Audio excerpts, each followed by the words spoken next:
Hello friends, welcome to my channel అనగనగా. ఇవాళ మనం విక్రమార్క బేతాళ కథల్లో మూడో కథ వినబోతున్నాం. ఇంకెందుకు ఆలస్యం, వెంటనే కథలోకి వెళ్ళిపోతాం. పట్టువదలని విక్రమార్కుడు చెట్టు వద్దకు తిరిగి వెళ్ళి చెట్టుపై నుంచి శవాన్ని దించి భుజాన్న వేసుకొని ఎప్పట్లాగే మౌనంగా శ్మశానం వైపు బయలుదేరాడు. అప్పుడు శవంలోని బేతాళుడు, రాజా, లోకుల మెప్పు కోరి నువ్వు ఇలా శ్రమపడుతున్న పక్షంలో లోకులు విచక్షణ లేనివారని, వారు తమకు మేలు చేసిన వారినే నిందించగలరని తెలుసుకో. ఇందుకు నిదర్శనంగా నీకు హిమశేఖరుడి కథ చెప్తాను, శ్రమ తెలియకుండా విను అంటూ ఇలా చెప్పసాగాడు. పూర్వం సువర్ణ దేశాన్ని హిమశేఖరుడు పాలించాడు. ప్రజలను సుఖపెట్టడం ఆయనకు పెద్ద వ్యసనంగా ఉండేది.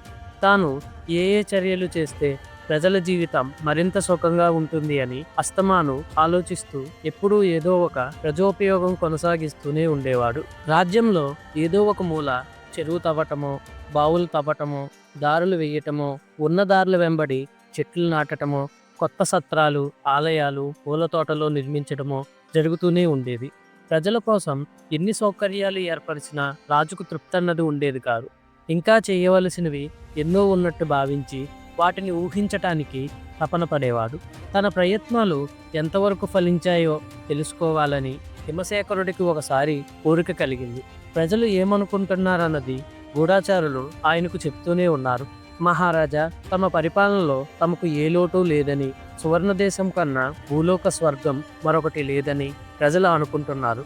తమ పరిపాలన 1000 కాలాల పాటు సాగాలని వాళ్ళు దేవుళ్లకు ధర్నాలు పెడుతున్నారు. నలుమూలలా తిరిగి వచ్చిన గూఢాచారులు రాజుతో రోజూ చెప్తూనే ఉన్నారు. అయినా ప్రజలు ఏ ఏ విషయాల గురించి అసంతృప్తి పడుతున్నారో వారికి తృప్తి కలిగించడానికి తాను ఇంకా ఏమేమి పనులు చేయవచ్చునో స్వయంగా తెలుసుకుందామని రాజు ఒకనాడు మారువేషం వేసుకొని రాజధాని నగరంలో తిరగడం మొదలుపెట్టాడు. నగరంలో ప్రజలు తమ తమ పనులు చేసుకుంటూ ఉండటమే ఆయనకు కనిపించింది. కానీ వాళ్ళకున్న ఇబ్బందులేవో చాలాసేపు తెలియలేదు. ఆయన ఒక చోట చేరి 4-5 మాట్లాడుకుంటూ ఉండటం గమనించి వారిని సమీపించి, ఇతర దేశాల వాళ్ళు మన దేశాన్ని చాలా మెచ్చుకుంటున్నారు, మన దేశంలో ప్రతి ఒక్కడూ రాజేనంటున్నారు అన్నాడు. వారిలో ఒకడు, వాళ్ళు రాజులోగిలి చూస్తే ఆ మాట అనరు, ఆయన భోగాలెక్కడా, ఆయనెక్కడ, 2 చెరువులు తవ్వగానే మనమంతా రాజులు అయిపోతామా, అందరూ గొప్పగా చెప్పుకోవాలని రాజులు